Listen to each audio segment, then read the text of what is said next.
Bizim için bu hafta tekbir cuması ilan edildiği bir cuma gününü yaşıyoruz. Ve bugün Mescid-i Aksa'nın kapanmasının üzerinden 35 gün geçti. Ama İsrail Siyonist rejimi vazgeçmedi.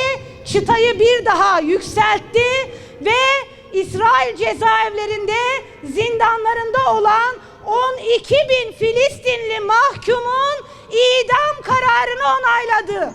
Biz sivil toplum örgütleri olarak, dernek ve vakıflar olarak üzerimize düşeni yapmaya çalışıyoruz. Biz siviliz, sivil kalmaya çalışıyoruz. Hiç kimsenin arka bahçesi değiliz. Buradan oylarımızla, dualarımızla, gerektiği zaman sokaklarda, havaalanlarında, 15 Temmuz'larda, 15 Temmuz Şehitler Köprüsü'nde desteklediğimiz iktidarımıza sesleniyorum. Ve diyorum ki sizin için Kudüs kırmızı çizgiydi. Gazze sizin kırmızı çizginizdi. Biz sizi o yüzden destekledik. Size o yüzden dua ettik. Lütfen yeniden ayağa kalkın. Biz sizi yeniden desteklemeye hazırız. Yeniden arkanızda durmaya hazırız. Ölümüne sizinle gelmeye hazırız. Siz dursanız da İsrail terör örgütü durmayacak. İstanbul'dan Kudüs'e direnişe dişe. Bismillahirrahmanirrahim. İlâ şa'bi Türkiye'l azîm. Büyük Türk halkına. İlâ ashâbi târîhillezî kutibe bil mevâkifi lâ bil kelimât. Tarihi kelimelerle değil, duruşlarla yazılmış olanlara. İlâ men ya'rife ennel kerâmete lâ tujezza ve ennel hürriyete lâ tumneha bel tunteza. Onurun bölünemeyeceğini, özgürlüğün verilmediğini, aksine sökülüp alındığını bilenlere. Naqifu l-yevme amâmekum lâ nahmilu khitâban âbiran. Bugün karşınızda geçici bir nutukla değilim.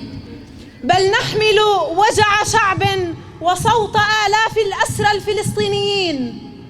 Bir halkın acısıyla ve devir parmaklıklar ardında yaşayan ama insanlık anlamını hiç bilmeyen bir baskı makinesine karşı dimdik duran binlerce Filistinli esirlerin sesiyle duruyoruz. Ulaika ellezîne ya'îşûne halfel kudbân, lakinnahum yaqifûne fî vecihi âlete kam'in lem ta'rife yevmen ma'nel insan. Burada adları bilinmediği halde onlar da bizimle. Hel şahadtum, hel semi'tum, laqad rafa'u'l ku'ûse ve ihtefelû fî qâ'atil kinâsetil İsraîlî. Gördünüz mü? Duydunuz mu? İsrail Meclisi salonunda kadeh kaldırıp kutlamalar yaptılar. Filistinli esirlere yönelik idam yasasının onaylamasını kutladılar. احتفلوا بإقرار قانون إعدام الأسرى الفلسطينيين. İdam yasasını kutladılar. أي مشهد هذا؟ Bu nasıl bir sahnedir? أن يرفع الكأس على الدم، Kan üzerine kadeh kaldırıyorlar.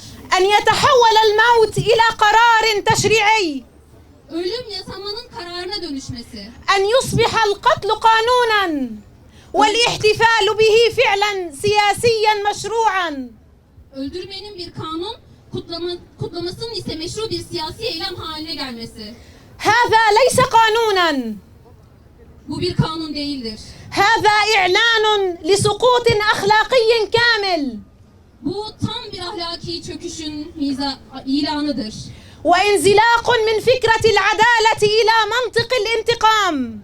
Ve adalet fikrinden intikam mantığına doğru bir savrulmadır. أيها الأحرار في تركيا، Ey Türkiye'nin özgür insanları! منذ حرب الإبادة على غزة Gazze'deki soykırım savaşından beri لم تعد السجون مجرد أماكن للاعتقال. Hapishaneler sadece tutuklama yerleri olmaktan çıktı. بل تحولت إلى ساحات تعذيب يومي. Günlük işkence arenalarına dönüştü. الأسرى اليوم يعيشون أبشع الظروف. Esirler bugün en korkunç koşulları yaşıyor. ضرب جسدي متواصل، Kesintisiz fiziksel darp, إذلال نفسي ممنهج، sistematik psikolojik aşağılama, تجويع، إهمال طبي وعزل قاس. aç bırakma, tıbbi ihmal ve ağır tecrit. بل وصل الأمر إلى الاعتداء الجنسي على بعض الأسرى والأسيرات. Hatta mesele bazı erkek ve kadın esirlere yönelik cinsel saldırılara kadar ulaştı. نعم، نحن في القرن 21 تمارس هذه الجرائم خلف الجدران بصمت عالمي مخزن. Evet, 21. yüzyılda bu suçlar duvarların ardında utanç verici bir küresel sessizlik içinde işleniyor. الأسرى يقتلون كل يوم لكن ببطء، Esirler her gün öldürülüyor ama yavaşça. يموتون جوعا، Açlıktan ölüyorlar, يموتون تحت التعذيب، işkence altında ölüyorlar, يموتون بالإهمال الطبي. tıbbi ihmal nedeniyle ölüyorlar. منذ بداية الحرب على غزة استشهد أكثر من 120 أسير داخل السجون. Gazze Savaşı'nın başlangıcından bu yana hapishanelerde açlık, darp ve işkence kurbanı olan 120'den fazla esir şehit oldu. ضحايا للجوع والضرب والتعذيب. Açlık, darp ve işkenceyle şehit oldular. واليوم يوجد في السجون ما يقارب 10,000 أسير، Bugün hapishanelerde 400'den fazla çocuk esir bulunmakta. من بينهم أكثر من 400 طفل Ve 80 kadın da dahil içlerinde. يعيشون كل يوم أصنافا من العذاب.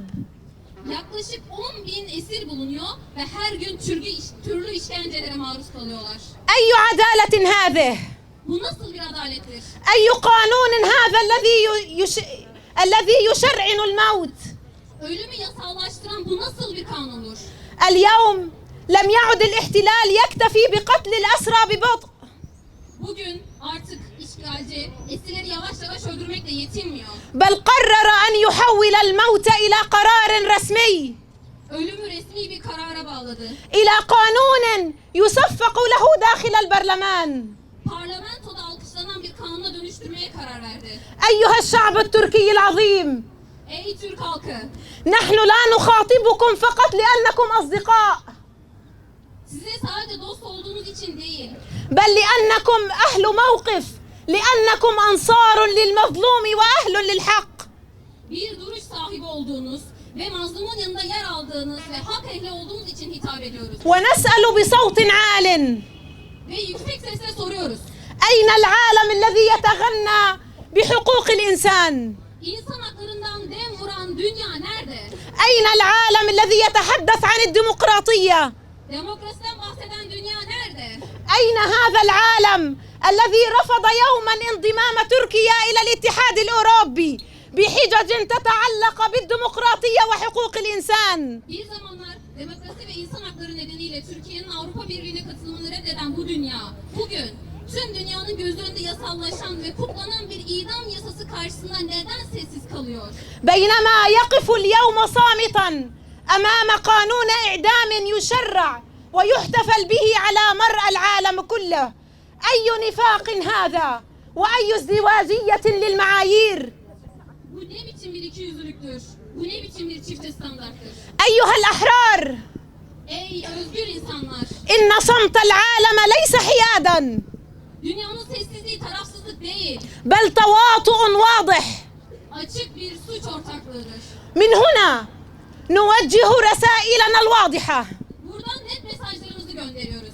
إلى البرلمانيين في تركيا: Türkiye'deki parlamenterlere, مسؤوليتكم اليوم ليست سياسية فقط بل أخلاقية وتاريخية. bugün sorumluluğunuz sadece siyasi değil, aynı zamanda ahlaki ve tarihidir. نريد مواقف واضحة وتحركات حقيقية، ضغطا سياسيا في المحافل الدولية من أجل الأسرى ومن أجل المسجد الأقصى ومن أجل وقف هذا الانحدار الخطير. Esirler için, Mescid-i Aksa için ve bu tehlikeli gidişatı durdurmak için uluslararası mecralarda net duruşlar, gerçek adımlar ve siyasi baskı istiyoruz. إلى الحقوقيين والقانونيين Hukukçulara ve yasa koyuculara, ما يجري اليوم هو مادة قانونية واضحة بين أيديكم. قانون الإعدام هذا وكل ما يمارس داخل السجون قائم على التمييز العنصري وينتهك كل الاتفاقيات الدولية التي تكفل للأسير حياة كريمة داخل السجون. bugün yaşananlar ellerinizde bulunan çok net hukuki belgelerdir. Bu idam yasası ve hapishanelerde uygulanan her şey ırk ayrımcılığına dayanmaktadır. Esirlerin hapishane içinde onurlu bir yaşam sürmesini garanti altına alan tüm uluslararası sözleşmeleri ihlal etmektedir. ارفعوا هذه الملفات إلى المحاكم الدولية وقولوا للعالم هذه ليست قوانين، هذه جرائم حقيقية. Bu dosyaları uluslararası mahkemelere taşıyın ve dünyaya şunu deyin: bunlar kanun değil, gerçek suçlardır. إلى الإعلاميين في تركيا Türkiye'deki medya mensuplarına الاحتلال يحاول أن يحول الأسرى إلى أرقام، إلى مجرمي حرب، لكنهم الحقيقة صناع للحرية. işgalciler esirleri sadece birer sayıya veya savaş suçlusuna dönüştürmeye çalışıyor. Ama gerçek şu ki onlar özgürlük mimardırlar. مسؤوليتكم اليوم أن تتحدثوا عن قضيتهم، عن ما يفعل هذا الاحتلال بهم في السجون. تحدثوا عن قصصهم، إنسانيتهم، ويجب أن تكون قضيتهم حاضرة في الإعلام التركي كما تستحق. Sizin sorumluluğunuz onlardan, davalarından ve işgalin hapishanelerde onlara yaptıklarından bahsetmektir. Onların hikayelerini, insani yönlerini anlatın. Davaları Türk medyasında hak ettiği şekilde yer almalıdır. أيها الأحرار، Ey özgür insanlar! حينما تم أسر جنود من ساحة المعركة في غزة تحركت العالم واهتزت المنابر وامتلأت الشاشات. Gazze'deki savaş meydanından askerler esir alındığında dünya ayağa kalktı. Kürsüler sarsıldı, ekranlar doldu taştı. وأباد الاحتلال غزة وهدم البيوت على ساكنيها، قتل شيوخهم وأطفالهم بحجة البحث عن جنوده. Tüm yasaların, tüm hukuk sistemlerinin ve tüm dinlerin kendilerine tanıdığı işgale karşı direnme hakkını kullanan bu insanlar bu desteği ve savunulmayı hak etmiyor mu? لكن ألا يستحق أسرانا أن نتحرك من أجلهم؟ ألا يستحق هذا الدعم والدفاع عنهم؟ Onlar bunları hak etmiyor mu? وهم الذين كفلت لهم كل القوانين وكل الشرائع وكل الأديان حق مقاومة الاحتلال. Onlar asıl bu desteği ve savunmayı hak eden insanlardır. أيها الشعب التركي العظيم، نحن لا نطلب تعاطفا بل نطلب موقفا واضحا. Biz sadece sempati değil, duruş bekliyoruz. كونوا صوت الأسرى، كونوا سندهم، كونوا الجدار الذي يقف في وجه هذا الظلم. Esirlerin sesi olun. Onlara destek olun. Bu zulmün karşısında duran duvar olun. لأن القضية ليست قضية شعب فقط بل قضية إنسانية، قضية كرامة، قضية حق في الحياة. Çünkü bu dava sadece bir halkın davası değil. İnsani bir dava, onur davası ve yaşama hakkı davasıdır. وفي الختام نقولها بوضوح: لن يتحول الموت إلى قدر مقبول، ولن يصبح القتل قانونا، ولن يترك الأسرى وحدهم. Sonuç olarak net bir şekilde söylüyoruz. Ölüm kabul edilebilir bir kadere dönüşmeyecek. Öldürme bir kanun olmayacak ve esirler asla yalnız bırakılmayacak. سيبقون في قلب كل حر وفي ضمير كل إنسان حتى ينالوا حريتهم بإذن الله.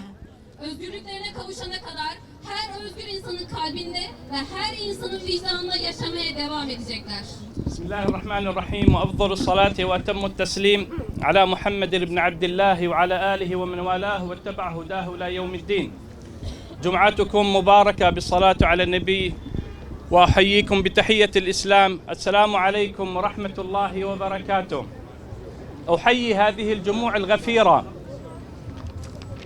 التي جاءت لتعبر عن موقفها الداعم ونصرتها المستمرة لفلسطين كما لا يسعني إلا أن أشكر تركيا العظيمة ممثلة برئيسها الطيب رجب أردوغان الذي لطالما عبر غير مرة أنه لن يترك فلسطين وحدها، وكذلك الشعب التركي الأبي صاحب الضمير الحي والقلب النابض الذي كان ولا يزال يدافع عن الأمة الإسلامية وعلى رأسها قضية فلسطين. وما هذه الجموع الكريمة إلا تصديقا لقول النبي صلى الله عليه وسلم: المؤمن للمؤمن كالبنيان يشد بعضه بعضا. وفي حديث آخر: مثل المؤمنين في توادهم وتراحمهم وتعاطفهم كالجسد الواحد إذا اشتكى منه عضو تداعى له سائر الجسد بالسهر والحمى. كما لا يسعني إلا أن أتقدم بالشكر الجزيل إلى الأستاذة ميسر ياجيز وإلى جمعية نساء الأقصى على بادرتها الكريمة ووقفتها الشريفة ودعوتها لهذا الجمهور الغفير، تعبيرا عن صدق محبتهم ودعمهم ورعايتهم لنساء وأسيرات فلسطين. ومما لا شك فيه أن دور المرأة عظيم، فهي نصف المجتمع إن لم تكن تمثل المجتمع بأكمله في تربية أجيال تدافع عن القضايا العادلة وقضايا الأمة ومنها قضية حق الأسير. Destekleyici duruşunu ve kesintisiz dayanışmasını ifade etmek için burada toplanan bu büyük kalabalığı selamlıyorum. Ayrıca bu büyük Türkiye'yi, Filistin'i asla yalnız bırakmayacağını defalarca ifade eden Sayın Recep Tayyip Erdoğan nezdinde teşekkür etmeden geçemem. Aynı şekilde diri vicdanı ve atan kalbiyle İslam ümmetinin meselelerini ve onların başına gelen Filistin davasını savunan ve savunmaya devam eden Türk halkına da teşekkür ediyorum. Bu onurlu kalabalıkta Peygamber Efendimizin şu sözünün bir tasdikidir. Mümin, mümine karşı bir binanın tuğlaları gibidir. Birbirini sağlamlaştırır. Diğer bir hadiste de şöyle buyurmuştur: müminlerin birbirlerini sevmede, birbirlerine merhamet etmede ve birbirlerine şefkat göstermede durumu tek bir beden gibidir. Bedenin bir uzvu rahatsız olduğunda diğer bütün uzuvlar uykusuzluk ve ateşle ona iştirak eder. Ayrıca Aksa Kadınları Derneği Başkanı Sayın Müyesser Yıldız olmak üzere bu asil girişimleri, onurlu duruşları ve bu büyük topluluğu davet etmeleri sebebiyle içten teşekkürlerimi sunarım. Hepimiz şimdi seslerimizi yükseltelim ve birlikte söyleyelim. لا لإعدام الأسرى. لا لإعدام الأسرى. لا. Esirlerin idamına hayır. لا لسياسات القتل والانتقام. لا لسياسة القتل والإجرام.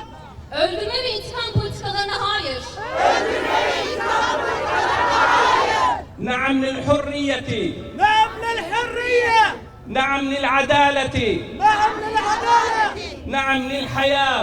نعم للحياة. والسلام عليكم ورحمة الله وبركاته. Sevgili kardeşlerim, meselemiz idamı durdurmak değil. Yanlış yerden başlamayalım. Esareti önlemek önceki sorumluluğumuz. İdamı durdurmak bu işgalcilerin soykırımının bir parçası olarak son hamlesi. Bizim mücadelemiz işgali sonlandırmak. Bizim mücadelemiz esareti önlemek. O yüzden lütfen bugün sadece idamı değil, bugünden itibaren yıllardır içeride esir tutulan kardeşlerimizin özgürlüğü için mücadele edelim. Gündemimizi buradan tutalım. İdam son hamledir. İdam yasası niye çıktı arkadaşlar? İdam yasası içeride bile onurundan ve özgürlüğünden ve direnişinden vazgeçmeyenleri tamamen ezmek ve yok etmek için çıkarılmış bir yasa. Biz 7 Ekim'in ertesi günü İsrail'le sözde yönetici katillerinin tüm İsrail cezaevleri yöneticileriyle, müdürleriyle bir toplantı yaptığını biliyoruz. Bu toplantıda ne karar aldılar?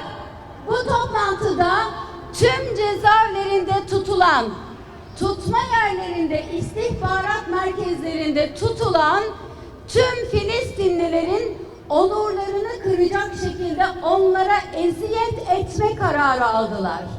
Eziyet neydi? Aç bırakmak, eziyet dayak, eziyet köpeklerle saldırmak, eziyet onurlarını kıracak her türlü işkenceyi yapmak.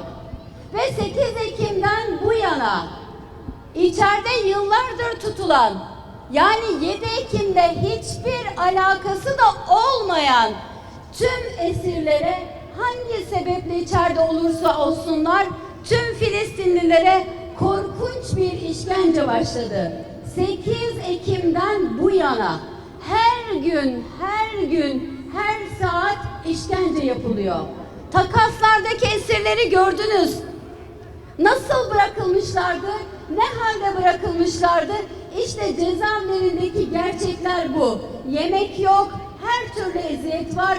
Tedavi edilemediği için ya da işkence ve kötü muamele gördüğü için İsrail zindanlarında hayatını kaybetmiş dünya kadar Filistinli var ve biz sayısını bile bilmiyoruz.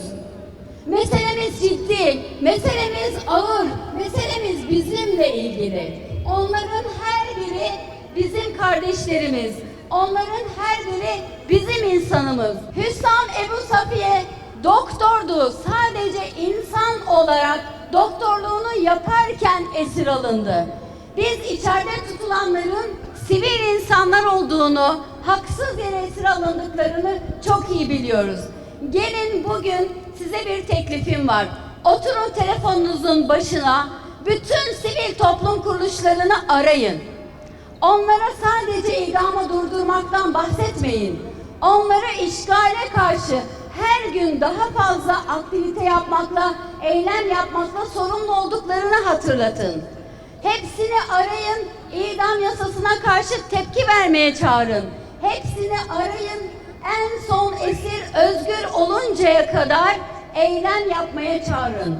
Gelin kendi parlamentomuzdan başlamak üzere hangi siyasi partiden olursa olsun, başta hükümet eden, iktidarda olan, gücü elinde bulunduran partiler olmak üzere bütün parlamenterleri, bütün yetkilileri, bütün kurumları dünya parlamentolarıyla irtibat kurarak ayağa kalkmaya çağıralım. Eğer biz istersek buna itiraz etmeyen hiçbir parlamentonun dünyada meşruiyeti olmaz. Parlamenter kim demek arkadaşlar? Parlamenter biz demek, halk demek, insan demek. Eğer biz seçmişsek irademizin doğru orantısında bize tepki vermek zorundalar. Ve 17 Nisan Filistinli esirlerle dayanışma günü. Gelin bütün gücümüzü kullanalım. 17 Nisan tüm esirleri özgürleştirmek için tüm dünya sokaklarını ayağa kaldıralım. Elinizin yettiği herkesi arayın.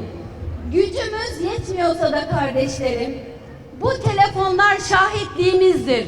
Çünkü biz onların sesiyiz. Onların sesi çıkmıyor. Allahu Ekber nidalarıyla bir video yayınlandı. Eminim onların her biri durdukları yerde her an Allahu Ekber diyorlar. Bizim şahitliğimiz onların sesi olmak. Bizim kurtuluşumuz onların kurtuluşu, hepimizin kurtuluşu mazlumlar için dayanıştığımız zaman ortaya çıkar arkadaşlar.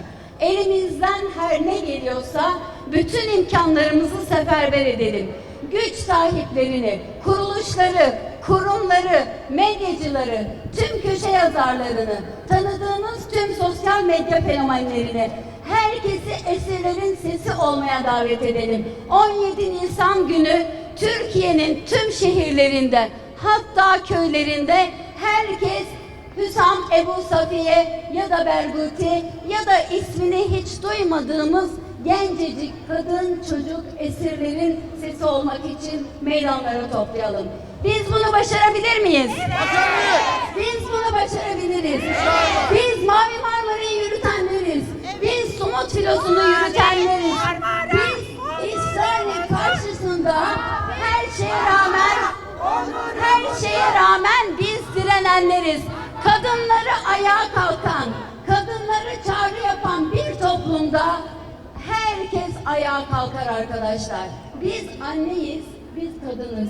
Sesinizi her yere ulaştırın. 17 Nisan bizim milat günümüz. Ya o gün özgürlük ya o gün özgürlük. Allah'a emanet olun.